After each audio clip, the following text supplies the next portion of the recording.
사모하심으로 나오신 여러분들 환영하고 축복합니다. 우리 이 시간 함께 말씀 읽고 말씀 나오도록 하겠습니다. 오늘 함께 나눌 말씀은요, 로마서 5장의 말씀입니다. 로마서 5장 12절에서 19절까지의 말씀 저희가 교독하고요, 마지막 절은 함께 읽도록 하겠습니다. 로마서 5장 12절부터 19절입니다. 제가 먼저 읽도록 하겠습니다. 그러므로 한 사람으로 말미암아 죄가 세상에 들어오고 죄로 말미암아 사망이 들어왔나니 이와 같이 모든 사람이 죄를 지었으므로 사망이 모든 사람에게 이르렀느니라.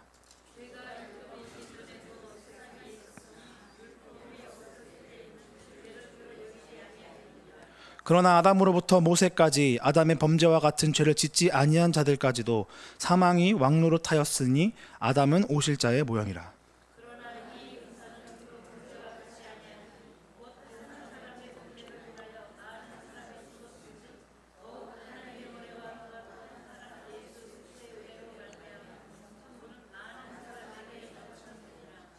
또 이 선물은 범죄한 한 사람으로 말미암은 것과 같지 아니하니 심판은 한 사람으로 말미암아 정죄에 이르렀으나 은사는 많은 범죄로 말미암아 의롭다 하심의 이름이니라.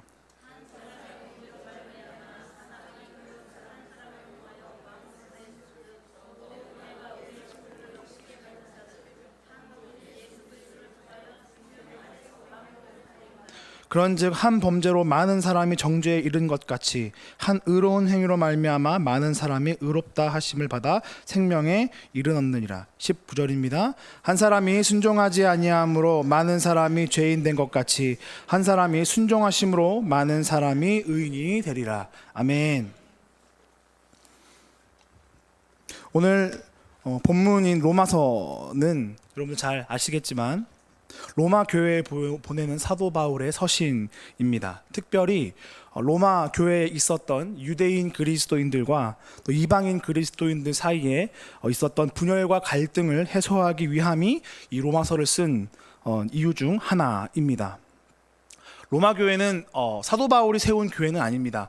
로마 교회는 사도행전 2장에 등장하는 오순절 베드로의 설교를 통해서 그 베드로의 설교를 들은 각국에서 몰려든 약 3,000명의 사람들이 회심하고 세례를 받으면서 만들어진 다국적 글로벌 신앙 공동체입니다. 그들을 통해서 당대 최강국이었던 로마에도 예수님의 죽음과 부활의 복음이 전해지면서 유대인과 그리고 로마인 그리고 헬라인 간의 종교적 갈등이 심화되기 시작했습니다. 그래서 이에 대한 해결 방안으로 당시의 황제였던 글라우디오 황제는 로마에 있는 모든 유대인들을 추방시키는 내쫓는 명령을 내리게 됩니다.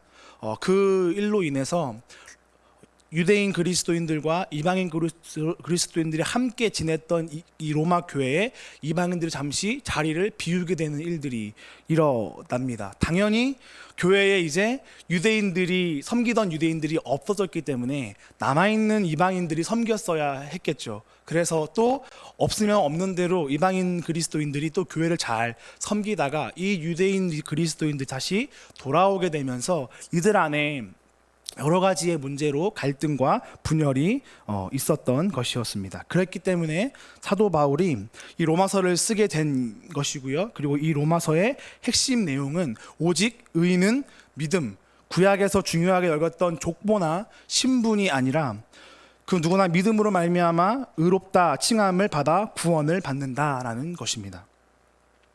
그 중에서 오늘 본문인 로마서 5장은요, 한 사람을 통해서 그 일이 이루어진다고 우리에게 이야기해주고 있습니다. 본문 전반부와 또 후반부로 나뉘어서 한 사람이라고 불리는 대상이 등장하는데요. 본문 12절과 14절에서 말하고 있는 내용은 이렇습니다. 한 사람으로 말미암아 죄가 세상에 들어왔고 그 죄로 말미암아 사망이 들어와서 모든 사람이 사망에 이르게 되었다.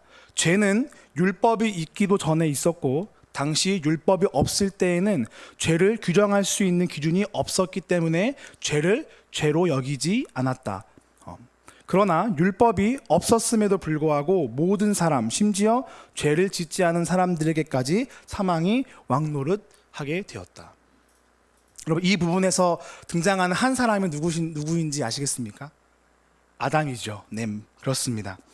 죄를 규정하는 율법이 아담의 때에는 없었습니다. 그럼에도 불구하고 이미 죄로 인한 사망이 왕노릇하고 있었다라고 말하고 있습니다. 이것이 무슨 의미일까요? 죄를 규정하고 단정 지을 수 있는 기준이 없었을 뿐, 사람은 아담 때부터, 인류의 최초의 인류인 아담 때부터 사람은 처음부터 스스로 죄를 짓기로 결정해왔다라는 것입니다. 그렇기 때문에 굳이 율법과 빗대어 보지 않아도 이미 우리는 죄를 인식하고 죄로 인해 하나님이 주신 양심의 가책을 느낀다라는 것입니다. 그렇기 때문에 죄를 알고 지은 죄와 모르고 지은 죄로 구분할 수가 없는 것이죠. 그리고 방금 전 살펴본 14절의 마지막 부분에는 아담은 오실자의 모형이라라고 이야기합니다.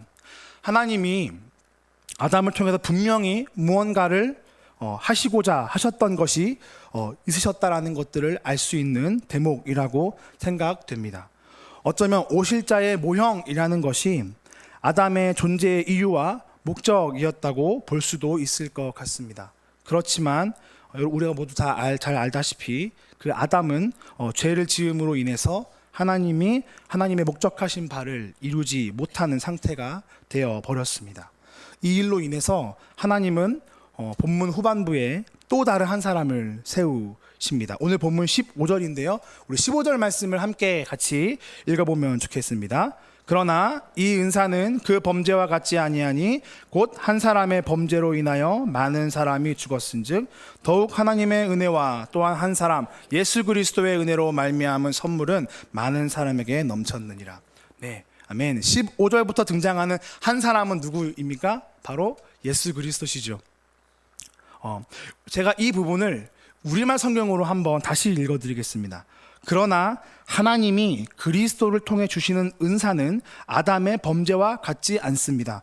한 사람의 범죄로 인해 많은 사람이 죽었으나 하나님과 한 사람 예수 그리스도의 은혜로 인해 주어지는 선물은 더욱 많은 사람에게 넘쳤습니다. 아멘. 아담의 결과와 그리스도의 결과가 확연히 다르다는 것과 또 하나님께 순종하는 사람 예수 그리스도가 보이신 그 본에 대해서 설명하고 있습니다. 그래서 15절부터 오늘 본문 마지막 19절까지에 걸쳐서 이야기하는 내용은 다음과 같습니다. 그리스도를 통해 주어진 생명과 의로움은 아담의 범죄의 결과로 인한 사망과 심판, 정죄와는 전혀 다른 것이며 오직 그리스도를 통해서만 생명과 의로움이 주어진다. 한 사람의 범죄로 많은 사람들이 정죄에 이르렀지만 또 한 사람의 의로운 행위로 인해 많은 사람들이 의롭게 여김을 받아 생명에 이르게 되었다. 한 사람의 불순종으로 많은 자들이 죄인 된 것 같이 또 한 사람의 순종으로 많은 자들이 의인이 되었다. 우리는 예수 그리스도를 통해서 죄인에서 의인으로 변화되었습니다. 이것이 오직 예수 그리스도를 믿음으로 이루어지는 변화인 것입니다. 하나님은 이 일을 위해 오직 한 사람 예수 그리스도를 세우시고 우리 가운데 보내셨습니다. 저는 이 본문을 보면서 이런 생각을 해보게 됐습니다. 만약에 아담이 범죄하지 않았더라면, 그때 선악과를 따먹지 않았더라면 어떻게 되었을까? 선악과가 아니었어도 다른 모양의 범죄를 지었을까라고 생각이 들다가도 어쩌면 예수님이 인간의 몸을 입고 오지 않으셨어도 됐었겠다라는 생각을 하게 되었습니다. 예수님뿐만 아니라 하나님께 순종했던 믿음의 사람들을 하나님이 굳이 찾지 않으셨어도 됐었겠다라는 생각이 들곤 했습니다. 첫 인류인 아담은 하나님의 한 사람이었습니다. 하나님의 의와 뜻을 함께 이루기 위해 존재했을 것입니다. 그러나 안타깝게도 아담은 스스로 죄를 선택함으로 하나님의 의와 뜻을 이루지 못하는 상태가 되었고, 결국에는 하나님이 예수 그리스도라는 다른 하나님의 한 사람을 찾아 세우셨습니다. 하나님께서 무언가를 찾으신다라고 하실 때는요, 그 의미는 흔하지 않다라는 것이죠. 흔하지 않고 많지 않고 적고 희귀하다라는 것입니다. 유명한 신앙 서적 중에 팬인가 제자인가라는 책이 있죠. 그 제목처럼 오늘날을 돌아보면 교회와 교인들은 그 어느 세대보다 많아지고 있습니다. 그리고 종교란에 자신을 기독교라고 쓰는 사람들은 그 어느 때보다 많아지고 있습니다. 그런데 과연 이런 것들이 하나님 찾으시는 한 사람이라고 하는 그 기준에 걸맞는다고 우리가 생각할 수 있겠습니까? 성경에 등장하는 이야기들을 보다 보면 하나님이 일하시는 독특한 방법을 발견할 수 있습니다. 하나님은 바로 그 한 사람을 찾으신다는 거죠. 그 한 사람을 통해서 일하신다는 것입니다. 하나님의 마음을 알고 그 마음을 따라 순종함으로 하나님이 어떤 분이신가를 나타낼 사람을 하나님은 계속해서 찾고 계셨습니다.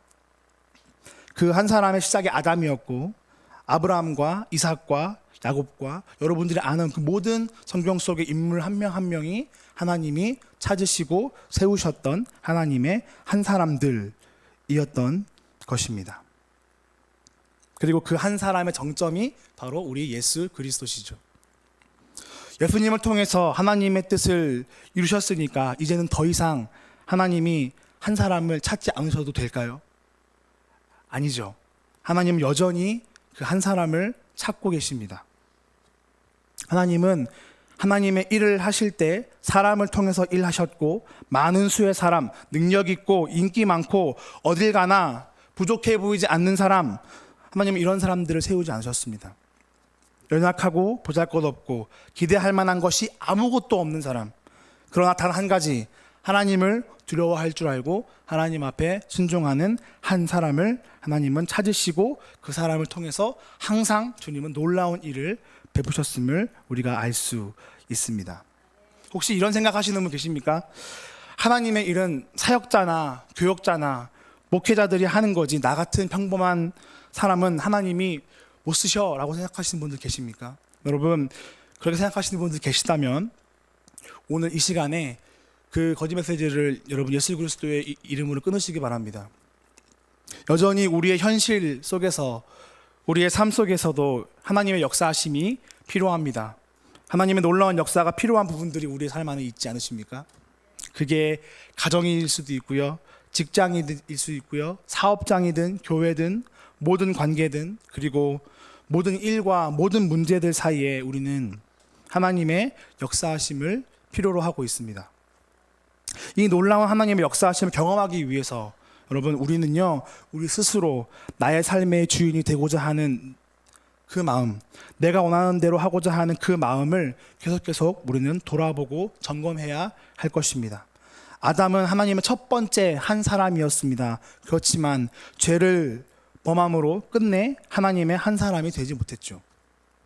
여러분, 죄라는 것은 하나님의 주인 되심에 대한 도전입니다. 죄라고 하는 것은 하나님을 내 삶의 보좌에서 끌어내리는 것과 같습니다. 하나님의 의와 뜻이 내 삶의 모든 곳에서 이루어지는 것을 경험할 수 있는 유일한 방법은 바로 하나님이 찾으시는 그 한 사람이 되는 것입니다. 우리가 저에 계신 분들께 이렇게 서로 축복하고 격려하면 좋겠습니다. 하나님의 한 사람이 됩시다. 아멘. 감사합니다, 여러분. 감사합니다. 제가 우리 JNT 청소년부 친구들에게 가장 많이 하는 말이 있습니다. 보이지 않는 것이 보이는 것을 움직인다. 보이지 않는 것이 보이는 것을 만든다 라는 말을 자주 하는데요, 여러분 잘 아시겠지만 히브리서의 믿음을 설명할 때 이렇게 설명하고 있죠. 믿음은 바라는 것들의 실상이고 증거다. 그렇죠? 믿음이 현실에서 실상이 되고 증거가 되는 것이 바로 하나님이 만들어 놓으신 영적인 원리입니다. 우리는 그러한 삶을 살도록 부르심 받은 자들입니다. 그리스도를 믿는 모든 자들에게 주어지는 그 놀라운 삶의 부르심이 오늘도 우리에게 주어지는 것이죠. 우리가 이번 새롭게 주어지는 또 한 주를 살아가실 때 그 하나님이 찾으시는 한 사람의 부르심, 순종할 하나님의 말씀에 하나님이 주시는 마음과 생각에 이것저것 계산하지 않고 이것저것 따지지 않고 예 주님 제가 그렇게 해보겠습니다 라고 우리가 주님 앞에 고백하는 그런 순종의 부르심을 사시는 우리 모두가, 또 하나님을 찾으시는 한 사람으로 살아가는 우리 모두가 되었으면 좋겠습니다. 우리가 또 우리의 삶을 위해서 좀 같이 기도하면서 또 마무리했으면 좋겠는데요. 우리의 삶에 가장 하나님의 역사가 필요하신 부분이 어떤 부분이십니까? 여러분들 삶 안에 하나님의 역사하심이 필요한 부분이 어느 영역이십니까? 그리고 그것이 무엇입니까? 오늘 우리가 이것을 위해서 좀 기도하면 좋겠는데요. 먼저 우리가 기도할 때 내가 주인 되려고 했었던 것을 인정하며 회개하시면서 기도하면 좋겠습니다. 그리고 내 마음의 중심을 돌아보시면서 성령님께서 우리의 중심을 조명해 주시도록, 깨닫게 해 주시도록 이 시간 잠시 우리의 마음과 우리의 삶을 주님 앞에 좀 내어드리시고 그 빛 가운데로 내비치시면서 이제 주님 앞에 또 기도하며 나가면 좋겠습니다. 우리 다 함께 기도하며 나가겠습니다.